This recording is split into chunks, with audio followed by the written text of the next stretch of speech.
নেদারল্যান্ডসকে ন্যূনতম প্রতিরোধ গড়তে না দিয়েই সিরিজটা নিজেদের করে নিল বাংলাদেশ।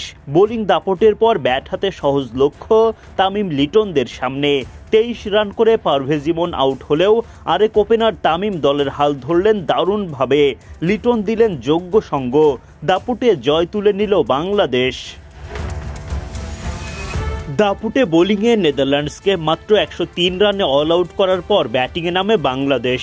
টাইগারদের হয়ে ইনিংস শুরু করতে নামেন দুই নিয়মিত ওপেনার তানজিদ তামিম ও পারভেজ ইমন। মাত্র 11 রানে এলবিডব্লিউর শিকার হলে রিভিউ নিয়ে রক্ষা পান ইমন। যদিও 23 রানের বেশি করতে পারেননি এই ব্যাটার। কেলি ক্লেইনের বলে উইকেট হারান তিনি।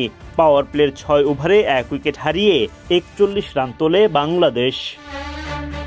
ইমনের বিদায়ের পর দলকে এগিয়ে নিয়ে যান তানজিদ তামিম ও অধিনায়ক লিটন দাস। দল পেরিয়ে যায় 50। দুই প্রান্ত থেকে আসতে থাকে রান। জয়ের পথ সুগম হয় বাংলাদেশের জন্য। ডাচ বোলাররা চেষ্টা চালিয়ে গেলেও তাদেরকে সুযোগ দেননি তামিম লিটনরা।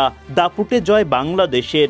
ম্যাচের সাথে সিরিজটাও জিতে নিল টাইগাররা, যদিও আসল কৃতিত্ব বাংলাদেশের বোলারদের। সিলেটে সোমবার সিরিজের দ্বিতীয় টি-20তে টস জিতে আগে বোলিংয়ের সিদ্ধান্ত নেন বাংলাদেশ অধিনায়ক লিটন দাস। লেগ স্পিনার রিশাদ হোসেনের জায়গায় একাদশে সুযোগ পান বাঁহাতি অফ স্পিনার নাসুম আহমেদ। ইনিংসের তৃতীয় ওভারে নাসুমকে বোলিংয়ে আনেন অধিনায়ক লিটন, আর তাতেই দল পায় জোড়া সাফল্য।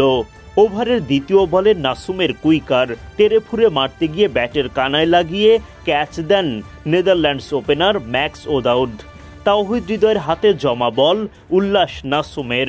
পরের বলে ফের আঘাতে স্পিনারের। এবার ফেরালেন তেজা নিদা মানুরুকে। পারভেজ ইমনের হাতে ক্যাচ দিয়ে গোল্ডেন ডাকের শিকার হয়ে বিদায় নেন তিনি। মাত্র 14 রানে জোড়া উইকেট হারায় নেদারল্যান্ডস। ডাচদের 3 নম্বর উইকেট তুলে নেন পেসার তাসকিন আহমেদ। তার স্লোয়ারে বিভ্রান্ত হয়ে ক্যাচের সুযোগ করে দেন বিক্রমজিৎ সিং। ব্যাকওয়ার্ড পয়েন্টে থাকা ফিল্ডার তানজিম সাকিব ডান দিকে ঝাঁপিয়ে পড়ে লুফে নেন ক্যাচ। তাসকিনের পকেটে জমা উইকেট। পাওয়ার প্লের 6 ওভারে নেদারল্যান্ডস মাত্র 40 রান তুলতেই 3 উইকেট শিকার করে নেয় বাংলাদেশ।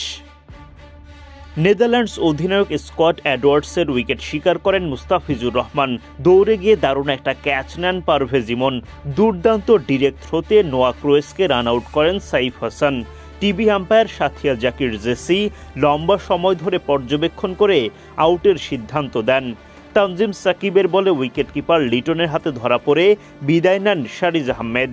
10 ওভার শেষে 62 রান তুলতেই 6 উইকেট হারায় নেদারল্যান্ডস। এরপরও তাসকিন মুস্তাফিজরা তুলতে থাকেন উইকেট। চাপ বজায় রাখেন নেদারল্যান্ডসের ওপর। ফলে সাদামাটা পুঁজিতেই থামতে হয় সফরকারীদের। টাইগার ব্যাটারদের জন্য কাজটা সহজ করে দেন বোলাররা।